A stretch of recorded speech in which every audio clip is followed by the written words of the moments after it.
నిర్గమాకాండము 17వ అధ్యాయము 17వ వచనముకు వాక్య ధ్యానము జరిగించుకున్నాము. వాక్యము చదువుకుందాం. మనకి వచనం 17వ అధ్యాయం 17వ వచనం చదువుకుందాం. తరువాత ఇశ్రాయేలు సర్వ సమాజము యెహోవా మాట చొప్పున తమ ప్రయాణములో స్త్రీలు అరణ్యం నుండి ప్రయాణమైపోయి ప్రతి దీపంలో దిగి ప్రజలు తమకు త్రాగ నీళ్లు లేనందున మోషేతో వాదించుతూ త్రాగులకు మాకు నీళ్ళని అడగగా మోషే మీరు నాతో వాదించనేలా యెహోవాను శోధింపనేలా అని వారితో చెప్పారు. చిన్న ప్రార్థన. ప్రేమ కలిగిన తండ్రి, ఈ నామమును వందనాలు. ఇశ్రాయేలు యొక్క విశ్వాస పరీక్ష ఈ 17వ అధ్యాయంలో మాకు కనబడతా ఉంది. 16వ అధ్యాయంలో చదువుకున్న ఆహారం ఇచ్చారు కనుక ఆనందించారు. 17వ అధ్యాయం వచ్చేటప్పటికి నీళ్లు లేవని మరలా తిరుగుబాటు చేసే పరిస్థితి, మోషే గారి మీద రాళ్ళెత్తే పరిస్థితి, చంపడానికి సిద్ధపడడాన్ని బట్టి మోషే సర్వ సమాజములు చూసి భయపడుతూ మీకు ప్రార్థన చేస్తున్న సంగతిని ఇద్దరి ముందు వాక్యములు మేము చూడగలిగాము. కొన్ని విషయములను ఈ సమయంలో మాకు బోధపరిచి మహిమ పొందము. ఇశ్రాయేలు పక్షాన యుద్ధము చేయించిన యేసు నామములో ప్రార్థించి స్తుతించి వేడుకొంచున్నాము తండ్రి. ప్రభువునందు ప్రియమైన వారలారా, ఈ అధ్యాయంలో చాలా సంగతులు మనకు కనబడతా ఉన్నాయి. ఈ అధ్యాయము నాకెంతో ఇష్టమైన అధ్యాయం. ఈ అధ్యాయం ఏమన్నా మనకి ఇష్టమవుతుంది అంటే, ఈ అధ్యాయంలో దైవజనుడు దేవదాసయ్య గారు చాలా సంగతులు గత కాలాలు ఈ అధ్యాయం ఉద్దేశించి చెప్పిన వారే ఉన్నారు.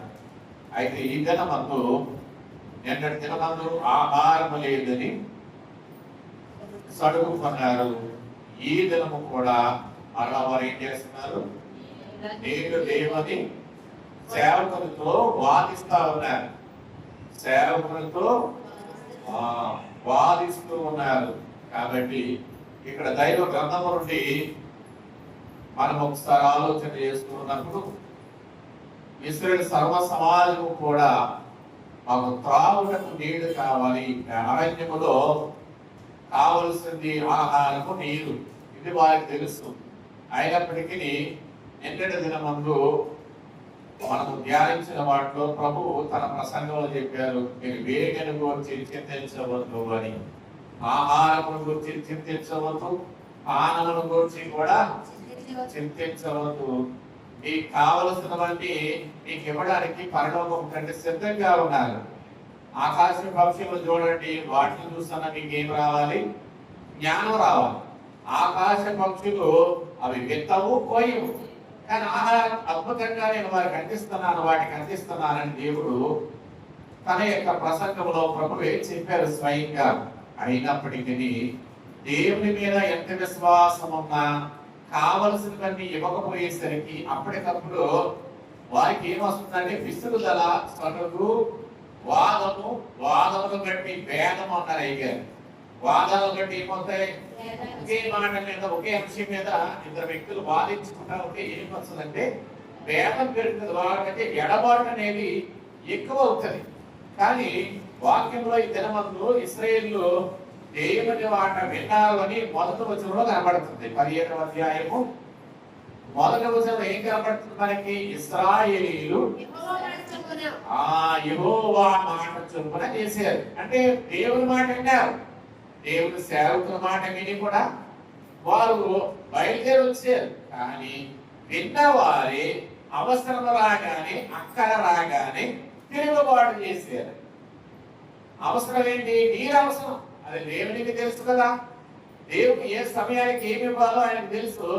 అయినప్పటికీ తొందరపాటుతో వారు ఏం చేస్తున్నారంటే తిరుగుబాటు చేస్తా ఉన్నారు. ఇక్కడ మోషే గారికి ప్రాణ భయము కలిగింది. ఆయనకి ఏం కలిగిందంట? దేవుని సన్నిధిలోనికి వెళ్ళి ఆయన అంటాడు, దేవా నీవు నేను ఇవ్వకపోతే కొన్ని క్షణాల్లో వీడు ఏం చేస్తాడు తెలుసా? రాళ్లతో కొట్టి నన్ను చంపేస్తాడు. నన్ను చంపేశారనుకో మీ ప్రణాళిక ఐగుప్తు దేశంలోని కనాను దేశానికి నన్ను నాయకుడిగా ఉంచి నడిపించిన ప్రణాళిక ఆగిపోతుంది. అంతేకాకుండా నాకు ప్రాణభయం ఉన్నది. పొరల దగ్గర కూడా ప్రాణభయమే. మరణం వస్తే నేను చంపుతానన్నాడు. అయినా భయపడకుండా ఉన్నాడు దేవుడి ప్రజల కొరకు. ఈ ప్రజలు అయితే ఏమంటున్నారు? రాళ్లతో కొట్టి కొంచెం ఆలస్యం అయితే కొట్టి చంపేసేటట్టున్నారు అని ప్రాణ భయముతో దేవుని సేవకుడు నాయకుడైన మోషే మొదట పెట్టుట ఏం చేస్తున్నాడు ఆయన?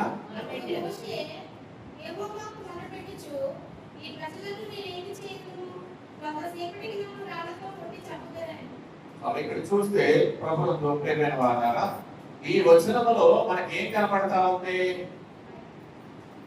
7:16 17:16 సార్ చదువుకుందాం.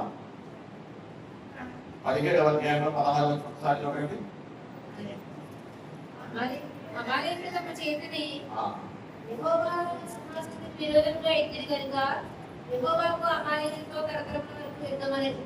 ఇక్కడ చూడండి, దేవుని ప్రజలు దేవుని మాట వారికి బాట అన్నారు.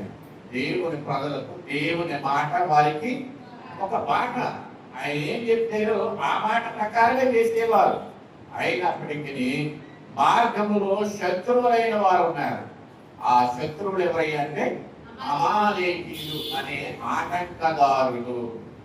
దేవుని ప్రజలకు ప్రతి విషయంలోనూ అడ్డుపడేవారు.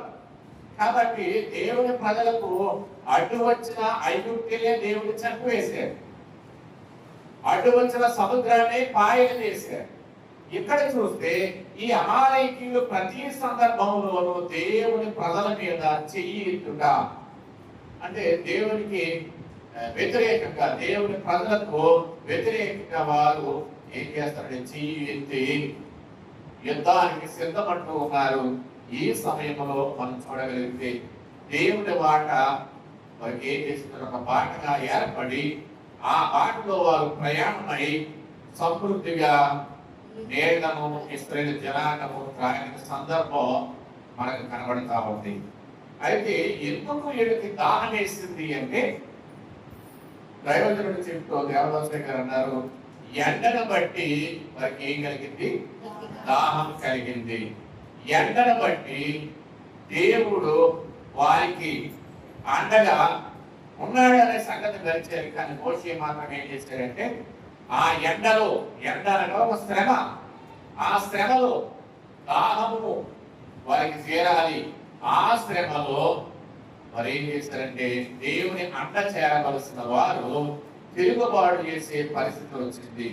అయితే ప్రభువును ప్రియమైన వారు, ఇశ్రాయేలీయులు ఏమో దేవుని అండ చేరకుండా, దేవుని చెంత చేరకుండా వారు ఏం చేస్తున్నారంటే తిరుగుబాటు చేస్తా ఉన్నారు. ఇక్కడ ఒక అవసరతను బట్టి శోధన మొదలైంది.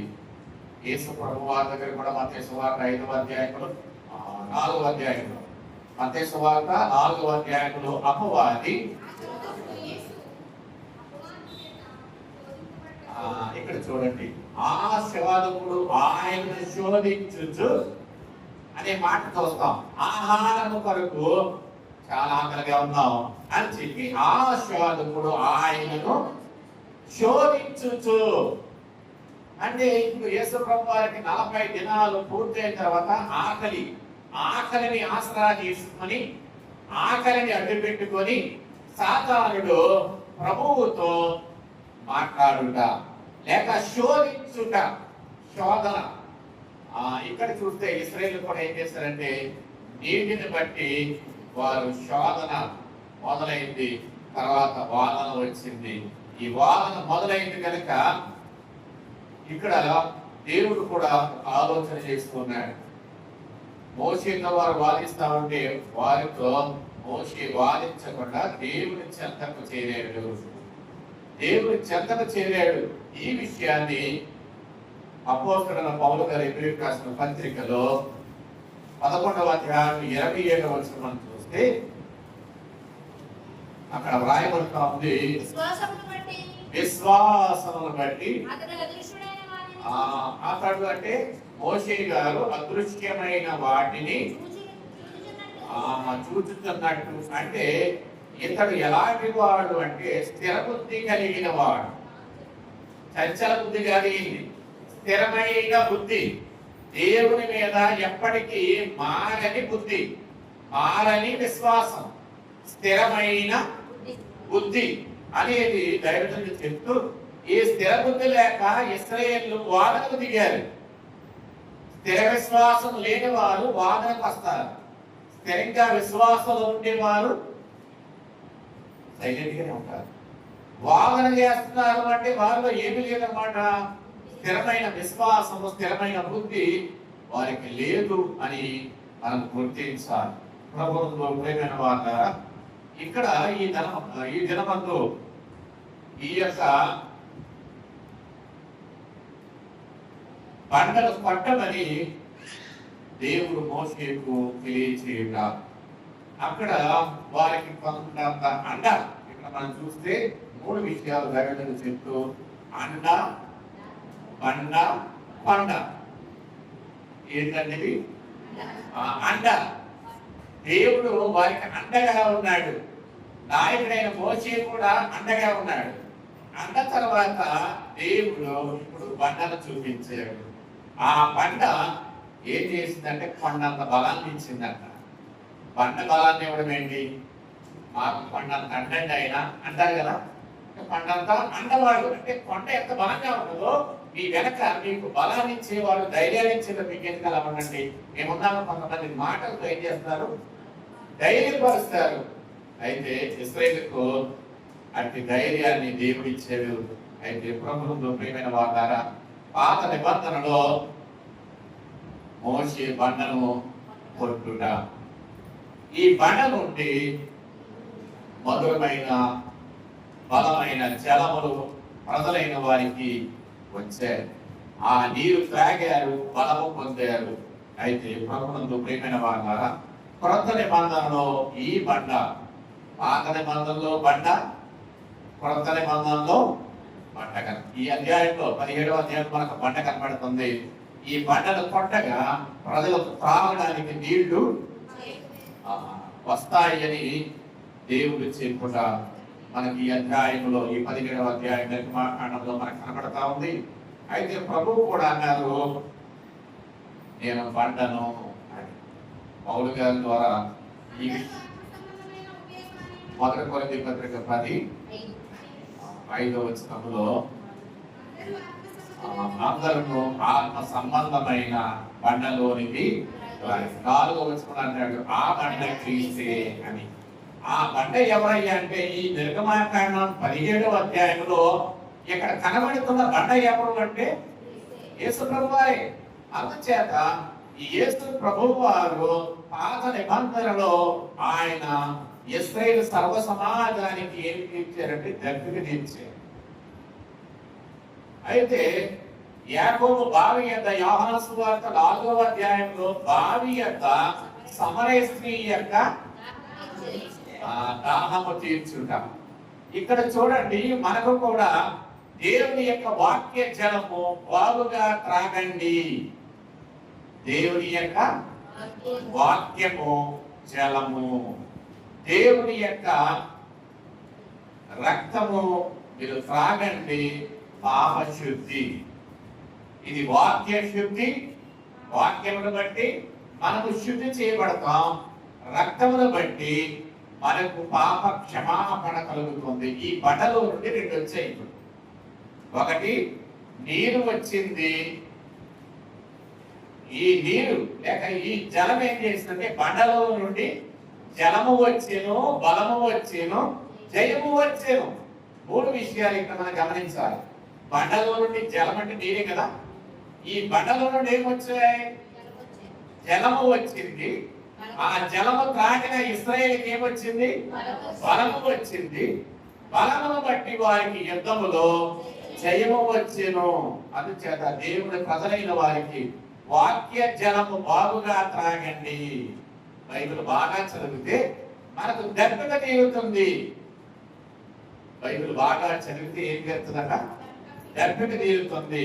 వాక్య జలమై ఉన్న, జీవ జలమై ఉన్న ప్రభువే సమరయ స్త్రీతో మాట్లాడినప్పుడు అద్భుతకరంగా ఆమె ఆ యాకోబు బావి యొక్క తీసుకొచ్చిన చేద విడిచిపెట్టింది. చేద ఇప్పుడు తాటాకులతో చేదలు కట్టేవారు ముందు కాలంలో.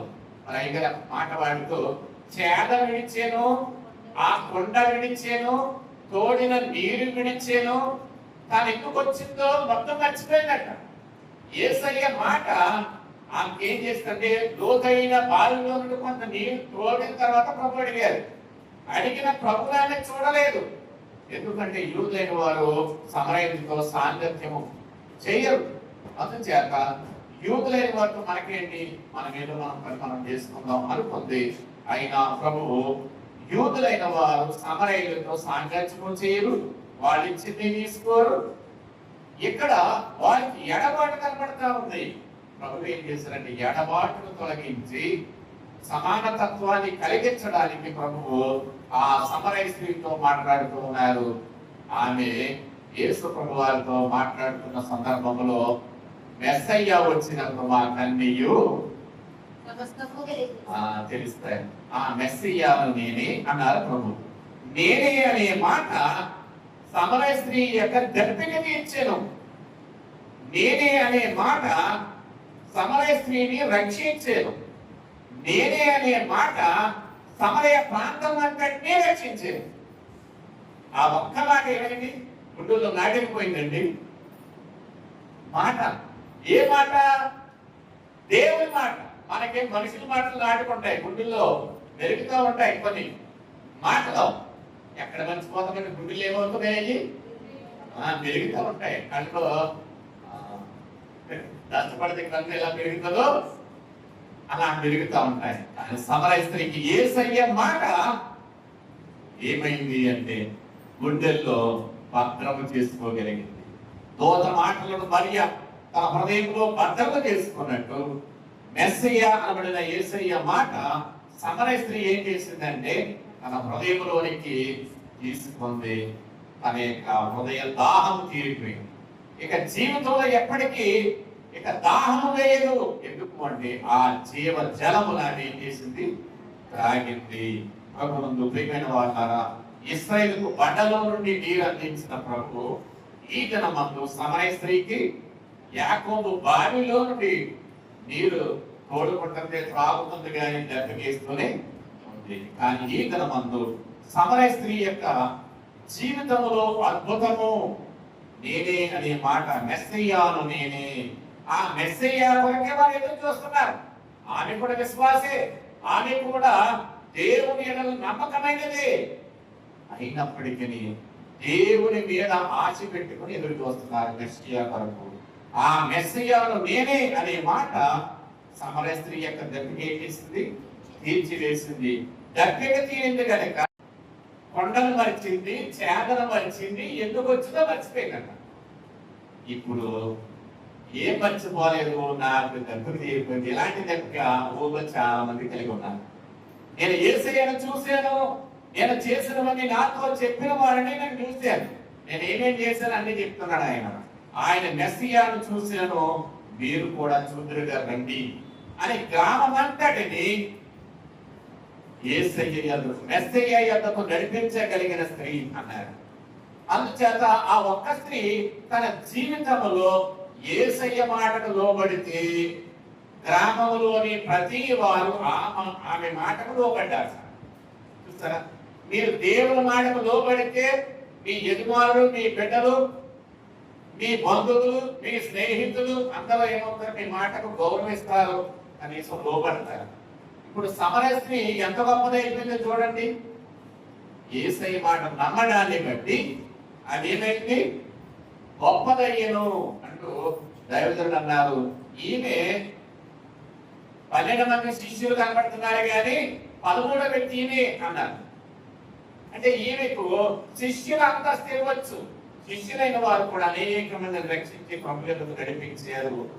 ఈమె ఒక్కటే సమరయ ప్రాంతం అంతటినీ యేసయ్య యొద్దకు నడిపించగలిగింది. ఆమె మాట సమరయులందరూ విన్నారు. నమ్మకం ఇచ్చారు. అందుచేత ప్రభువునందు ప్రియమైన వారారా, మనము యేసయ్య మాట వినగలిగితే మన జీవితాల్లో దర్శన తీరుతుంది.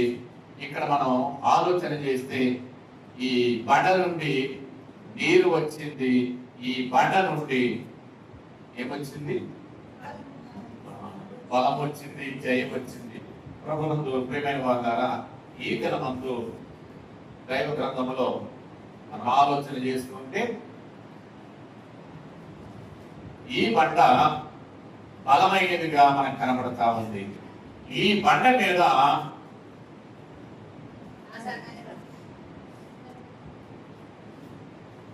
ఈ బండ ఏమవుతా ఉంది అంటే చేర్చబడుతూ ఉన్నది. బండను కొట్టినప్పుడు బద్దలవుతుంది కదా, ఈ బండ చేర్చబడిన బండ. ఆ బండే లేకపోతే చేర్చబడిన ఆ సిలువను గూర్చిన సంగతి ఇక్కడ దైవజనుడు ఒక విషయం చెబుతూ, ఆ బండ కొరకు కొండ ఎక్కారు. ఆ బండ పైన చేర్చబడిన సిలువ కనబడుతోంది. సిలువ మీద చేర్చబడిన గాయములతో పట్టబడిన ప్రభువు మనకు ఆ కొండ పైన మనకు కనబడతా ఉన్నారు. ఇక్కడ మీరు చూడగలిగితే ఇక్కడ జయ జెండా ఎగరవేయబడిను. గొల్గొతా కొండ పైన ఏ జెండా ఎగరవేశారు? ఇశ్రాయేలు కూడా యుద్ధంలో జయం పొందిన తర్వాతట ఎవరైనా కానీ అది ఏ దేశస్తులైనా ఏం చేస్తారంటే ఒక జెండా పాడతారు, ఇదిగో మేము జయించాము అని. ఇంతకు ముందు కాలాల్లో పాకిస్తాన్ మీద మన భారతీయులు యుద్ధం చేసి జయం పొందారు. అక్కడ కొన్ని జెండాలు పాడతారు. ఎందుకు? జయం పొందామని. అయితే చైనా వారు కూడా నెహ్రూ గారి కాలంలో ఆయన ప్రైమ్ మినిస్టర్ కాబట్టిగా ఇండియా మీద దాడి చేశారు. వాళ్ళే జయం పొందారు. మనం కొంచెం ఓడిపోయినట్టే మన వరకు ఏం చేశారంటే మన భారతదేశం యొక్క భూభాగాన్ని వారు కొంత ఆక్రమించుకున్నారు. మన సైన్యం అప్పటికి అంత బలంగా లేదు. సైన్యం వారు భారతదేశంలో జయించి ఏం చేశారంటే మన భూభాగాన్ని కొంత ఆక్రమించుకున్నారు. ఇప్పటికీ వాళ్ళ ఆధీనంలోనే ఉండదు. అంటే ఏమవుతా ఉంది? యుద్ధంలో జయం పొందిన తర్వాత అది స్వాధీనపరుచుకున్నారు ఆ ప్రాంతాన్ని అందరినీ. అయితే ప్రభువునందు ప్రియమైన వారారా, ఈ గొల్గొతా కొండ పైన యేసుక్రీస్తు ప్రభువు వారు ఇదిగో నేను సమస్తము జయించానని మన నిమిత్తమై ఆయన జయ జెండా పాతారు. జయ జెండాను పాతారు, నాటారు అని కూడా మనం చెప్పవచ్చు. అయితే ప్రభువునందు ప్రియమైన వారారా, దైవజనుడు నాకింత ప్రోత్సాహం కలుగుట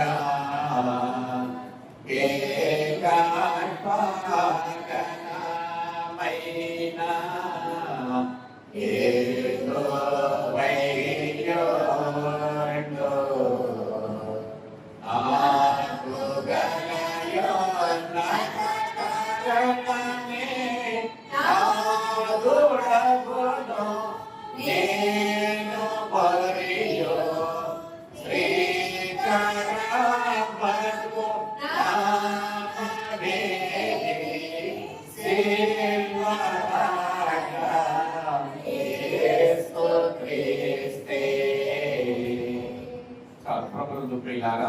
నాకు ఇంత ప్రోత్సాహం ఎక్కడి నుంచి వచ్చిందంటే సిలువ పడ్డ యేసయ్య నుండే నాకు ఇంత ఆనందము, ఇంత జయము నా జీవితంలో వచ్చింది అని దైవజనుడు తన యొక్క ఆనందాన్ని వెల్లడి చేసిన సందర్భం మనకు కనబడతా ఉంది. అయితే ప్రభువునందు ప్రియమైన వారారా, ఇప్పుడు ఇశ్రాయేలీయులకును అమాలేకీయులకు యుద్ధం జరుగుతా ఉంది. ఈ యుద్ధం జరుగుతా ఉంటే మోషే బహిరంగంగా బలహీనుడు అని చెప్తాడు.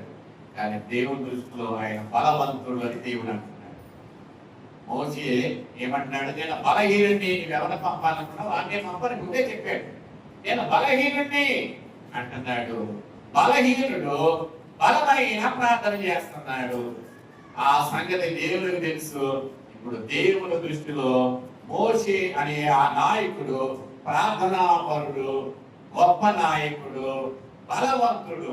అందుచేత చేతులెత్తి ఆయన ఏం చేస్తున్నాడు? దేవుడి ప్రజల జయము కొరకు ప్రార్థన చేస్తున్నారు. చేతులు బరువెక్కగా ఇద్దరు వ్యక్తులైన వారు ఊరు అహరోనుడైన వారు చెరువు పక్కన ఉండి ఆ చేతులు కిందకు దించకుండా బలపడుతూ ఉన్నారు. చేతులు దించుట ప్రార్థన మానివేయుట. చేతులు దించడం అంటే ప్రార్థన మానివేయటం. మానివేసినప్పుడేమో శత్రువులైన అమాలేకుని గెలుస్తున్నారు. చేతులెత్తి ప్రార్థన చేస్తున్నారు. అందుచేత దేవుని ప్రజలు గెలుస్తున్నారంటే ప్రార్థన మనకి ఇప్పుడు జయమునే ఇస్తుంది.